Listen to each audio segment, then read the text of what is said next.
आए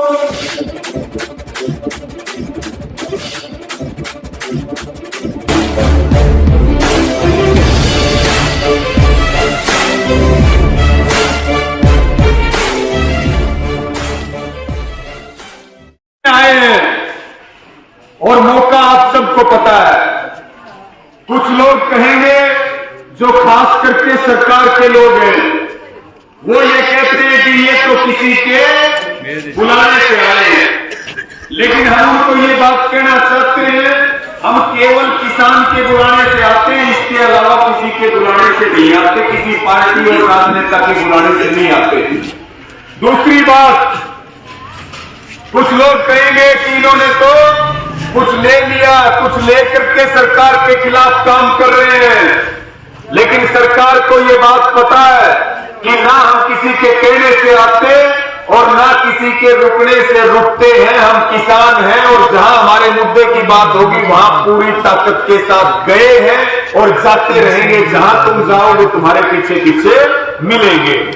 साथियों, अब जो मेन मुद्दे की बात है,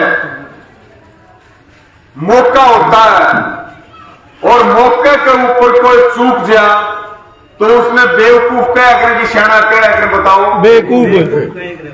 और आप सारे खूब पढ़े लिखे समझदार, पढ़े भी और कड़े भी, आपको ज्यादा बताने की जरूरत नहीं है।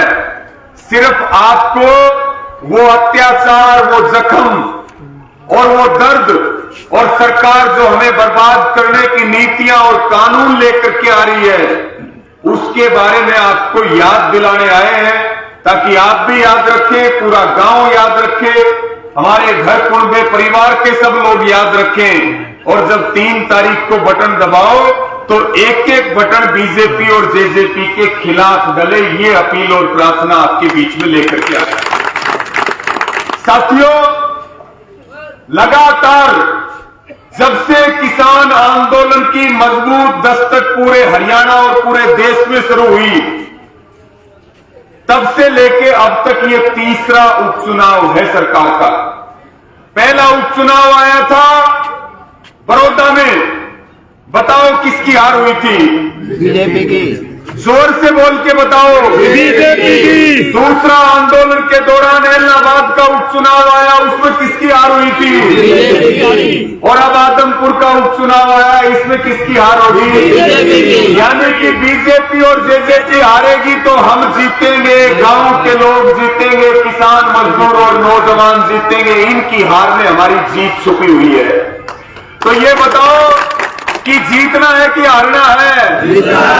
जीतने की तैयारी कर रखी है कि नहीं कर रखी है? तो सारे जोर से बोल के बताओ, सरकार का इलाज करोगे कि नहीं करोगे? दोनों हाथ उठा के बताओ। ये देख लो भाई, ये मीडिया वाले हमारे भाई आए हुए हैं हरियाणा न्यूज नेशन से, रास्ते में मिल गए, बोला जी 5 मिनट इंटरव्यू लेना है। मगर भाई 5 मिनट को नहीं सुन रहा, आज गांव में चलो पूरी फिल्म देख लेना कि हाल क्या है सरकार के खिलाफ। तो साथियों,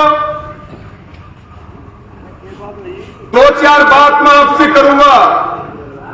आज जो किसान की हालत है, मजदूर की जो हालत है, आज जो नौजवान बच्चों की हालत है, उसका जिम्मेदार कौन है?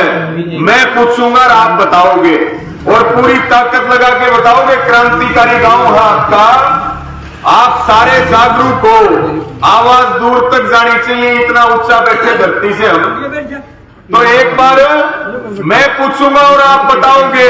सारे तैयार हो कि नहीं हो? तो मुझे ये बताओ, किसान आंदोलन याद है कि नहीं है? कितने किसानों की शहादत हुई? उसका जिम्मेदार कौन है? किसानों को एमएसपी की गारंटी मिलनी चाहिए कि नहीं मिलनी चाहिए? उसका जिम्मेदार कौन है? गारंटी नहीं मिली। आपके बूढ़ों की पेंशन काटी जा रही है, उसका जिम्मेदार कौन है? एक नाम और लो साथी, थोड़ा जोर लगा के बोलना। आज बेरोजगारी ने सारे रिकॉर्ड तोड़ दिए, इसका जिम्मेदार कौन है? महंगाई आसमान में, इसका जिम्मेदार कौन है? 2 करोड़ खरीदेंगे, ये झूठ किसने बोला? डीजल 40 रुपए लीटर मिलेगा, ये झूठ किसने बोला? आपको डीएपी नहीं मिल रही है, इसका जिम्मेदार कौन है? आपकी फसलें बर्बाद होगी, आपको मुआवजा नहीं मिल रहा है, इसका जिम्मेदार कौन है? आपके सरकारी स्कूल बंद हो रहे हैं, इसका जिम्मेदार कौन है? आपकी गायें मर रही हैं, इसका जिम्मेदार कौन है? बीजेपी। तेल को बेच रहे हैं, इसका जिम्मेदार कौन है? बीजेपी। देश की सरकारी संस्थाओं को कौन बेच रहा है? बीजेपी। पूरे देश में गुंडागर्दी और तानाशाही कौन कर रहा है? बीजेपी। और अब बीजेपी वाले क्या मांग रहे हैं आपसे? तो ये बताओ कि इनको वोट दोगे या इनके जूत मारोगे? हाथ कौन कौन मारेगा जूत? सारे। तो एक बार जूत निकाल के दिखाओ। साथियों, ये देख लो, ये क्रांतिकारी गांव का क्रांतिकारी जवाब है। यानी कि जितनी समस्या, उन समस्याओं की जड़ में कौन है? बीजेपी और जेजेपी। सारे गलत काम कौन कर रहा है? बीजेपी। लेकिन ये जूत नहीं मारना जो जूत आपने दिखाया है। जूत कौन सा मारना है? बता करके जूत मारना। यो काम करोगे कि नहीं करोगे? और हम किसी के लिए वोट मांगते हैं क्या? कभी नहीं। किसी के लिए प्रचार करने आते हैं क्या? हमारी लड़ाई सरकार से थी, सरकार से है, सरकार से रहेगी। चाहे ये सरकार हो, चाहे आगे कोई सरकार आए, हम लड़ते रहेंगे, लड़ते रहेंगे, लड़ते रहेंगे। साथियों, इसके साथ में आज पूरे हरियाणा की नजर है, आदमपुर के उपचुनाव पे नजर है।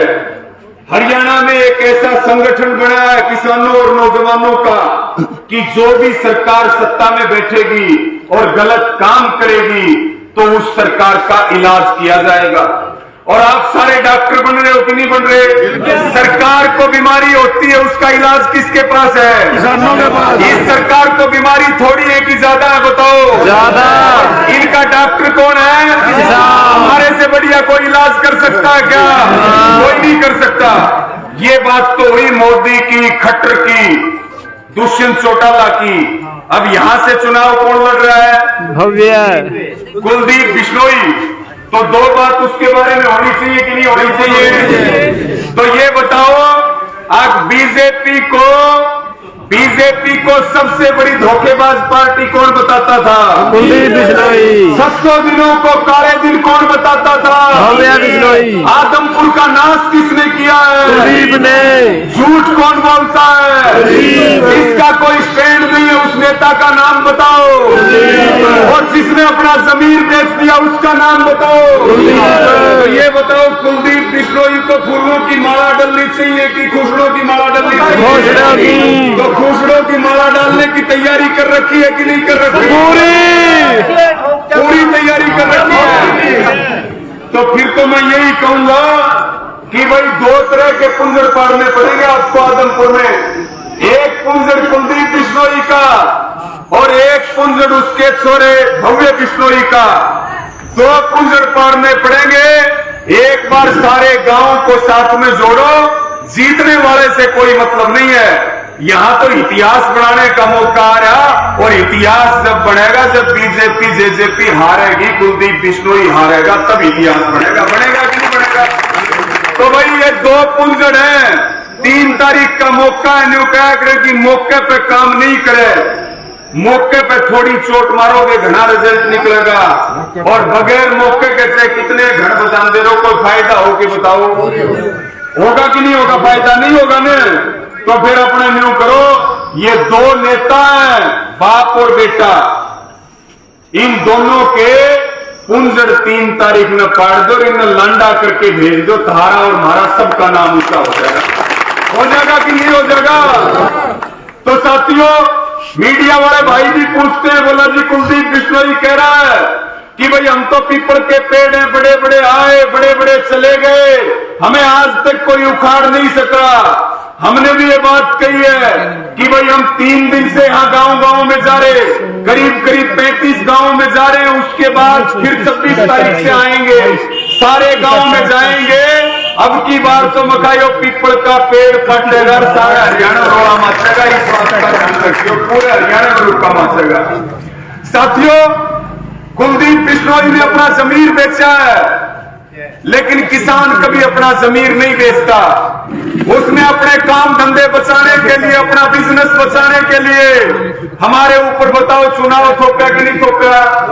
5 साल के लिए आपने विधायक बनाया था कि नहीं बनाया था? आज तक कोई कुलदीप बिश्नोई ने एक भी काम आदमपुर में विकास का किया है क्या? एक भी काम किया हो तो कुलदीप बिश्नोई जवाब दे। और कुलदीप बिश्नोई से ये सवाल नहीं करना चाहिए कि भाई जो बीजेपी सबसे बड़ी धोखेबाज पार्टी थी, आज वो सबसे अच्छी पार्टी कैसे होगी? किसानों की हत्या करने वाली पार्टी की सरकार की गोद में जाकर के बैठ गया कुलदीप बिश्नोई। तो कुलदीप बिश्नोई को ये नहीं बताना चाहिए कि भाई उसकी भाजपा के साथ क्या सेटिंग हुई है, ये जनता को पता नहीं लगना चाहिए क्या? लगना चाहिए ना। तो सेटिंग क्या हुई है, इसके बारे में सवाल पूछना पड़ेगा। और कुलदीप बिश्नोई ने एक भी काम या विकास का किया हो तो वो जनता के बीच में आकर के बता दे। विनाश के तो बहुत काम किए कि नहीं किए? विनाश कराया। ये जो पूरा क्षेत्र है राजस्थान के बॉर्डर के साथ सटा हुआ है, यहां पानी की बहुत बड़ी समस्या रहती है कि नहीं रहती?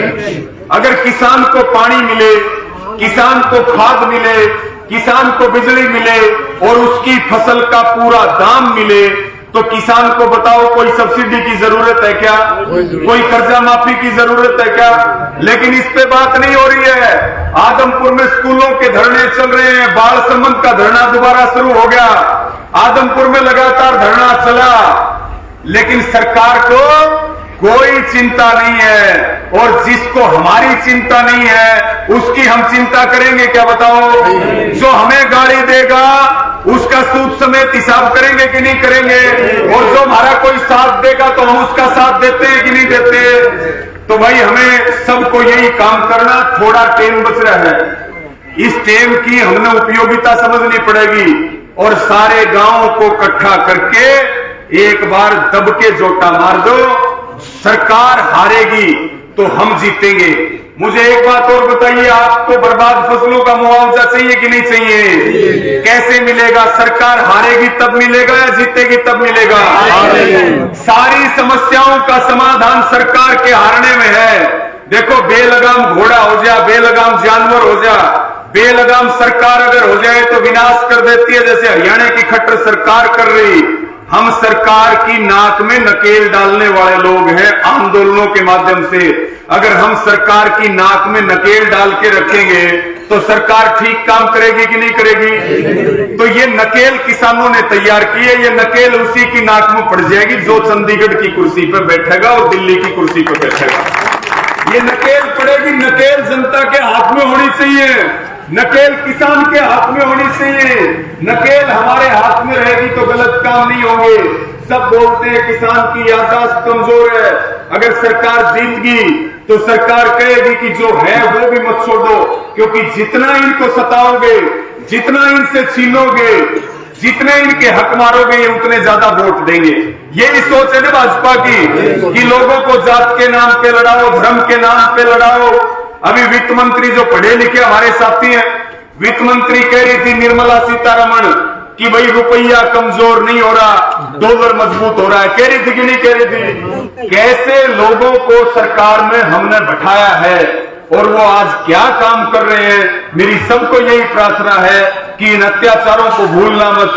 आज जो नौजवान बेरोजगारी के रास्ते पर खड़े हैं, 45 साल के रिकॉर्ड टूट गए, किसान आत्महत्या कर रहे हैं, किसान सड़कों पे बैठे। हरियाणा में 2 दर्जन आंदोलन चल रहे हैं। कर्मचारी भी आ गए आदमपुर में।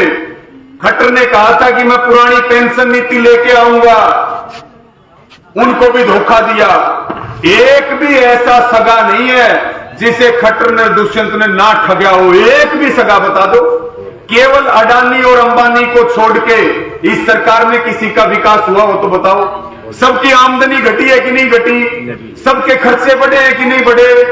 बच्चों को स्कूल में पढ़ाना मुश्किल हो रहा है और ये लोग जो है हमारी वोट की ताकत से देश को और हरियाणा को लूट लूट के खा रहे हैं, तब हमारी जिम्मेदारी बनती है कि हम खड़े हो जाएं, जागरूक हो जाएं। जैसे जैसे चुनाव नजदीक आएगा, ये गांव में पैसा भेजेंगे, ये गांव में दारू भेजेंगे कि नहीं भेजेंगे? फिर ये वोट खरीदने की कोशिश करते हैं, तो उनको भी ये सख्त संदेश आपकी तरफ से जाना चाहिए।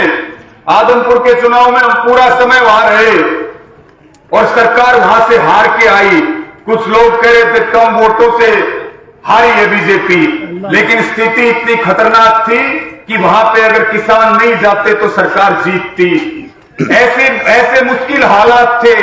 तब हम आपको ये कह रहे हैं कि गांव में ना शराब आए, ना गांव में पैसे आए, और सरकार को भी ये पता होना चाहिए, प्रशासन को भी पता होना चाहिए कि अगर गांव में दारू और पैसा आएगा तो गांव के लोग जो लेकर के आएगा उसको बाहर नहीं आने देंगे। ये भी जिम्मेदारी हमारी सबकी है और ये सख्त संदेश हमारी तरफ से जाना चाहिए। आप सबने बात सुनी, हम सबका धन्यवाद प्रकट करते हैं, और जब आप कहोगे हम हमेशा आपको लड़ते नजर आएंगे, आपका भरोसा कभी टूटने नहीं देंगे। मैं सबका धन्यवाद करता हूं। सुंडावास गांव को बहुत सालों से हम जानते हैं, क्योंकि भाई विक्रम बैठे, विक्रम और भाई और हम 10वीं क्लास में दोनों इकट्ठे पढ़ा करते शिवानी, तब से हम जानते हैं सुंडावास गांव। उसके बाद फिर जब आंदोलनों में आए तो सुंडावास गांव के किसान और नौजवान आंदोलन में हमेशा बढ़ चढ़ करके भाग लेते रहे। बहुत सारे चेहरे ऐसे हैं, मैं नाम लूंगा, समय लगेगा, लेकिन बहुत सारे हमारे बुजुर्ग और नौजवान साथी हैं जो कभी हिसार मिलते हैं, कभी बॉर्डर पे मिलते हैं, कभी बालसमंद में मिलते हैं, कभी आदमपुर में मिलते हैं, और जो गांव योगदान दे रहा है। आप सबको दिल से सैल्यूट है कि इसको कम मत होने देना। चुनाव तो आते जाते रहेंगे, लेकिन गांव का संगठन, गांव का भाईचारा, गांव का जो आपसी प्यार और प्रेम है वो किसी कीमत पर टूटना नहीं चाहिए। गांव की एकता की मिसाल पे तो हम जितने इकट्ठे रहेंगे उतने राजनेता आपसे डरते रहेंगे। नहीं तो नेताओं का ये सिस्टम हो गई, 4 आदमी अगर इकट्ठा बैठ के होका पीवे तो सरकार ये सोचती है चारों को कैसे लड़ाएं, चारों न्यारे न्यारे होका पीवेंगे जब हमारे वोट आएंगे। सोचती है कि नहीं सोचती?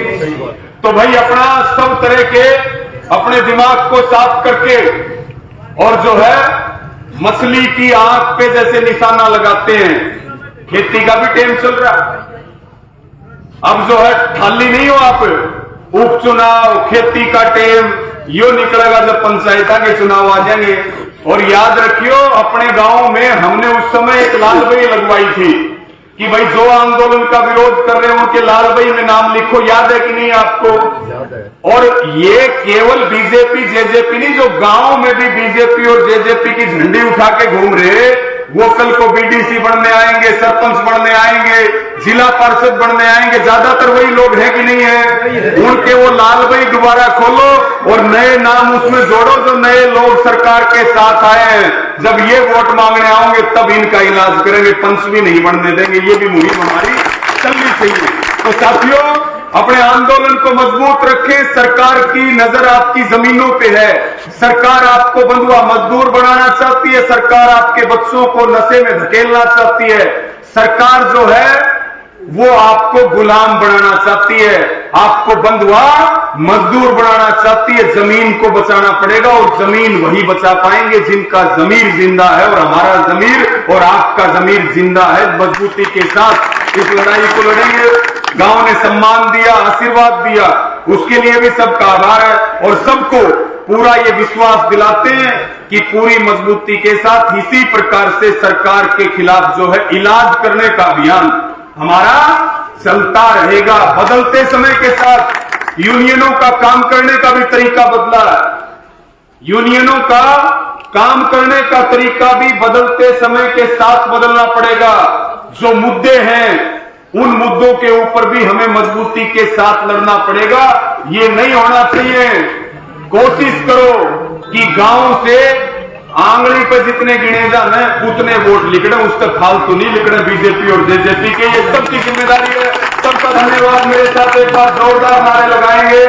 किसान मजदूर एकता जिंदाबाद, जिंदाबाद, जिंदाबाद। किसान मजदूर एकता जिंदाबाद, जिंदाबाद, जिंदाबाद। आवाज दो।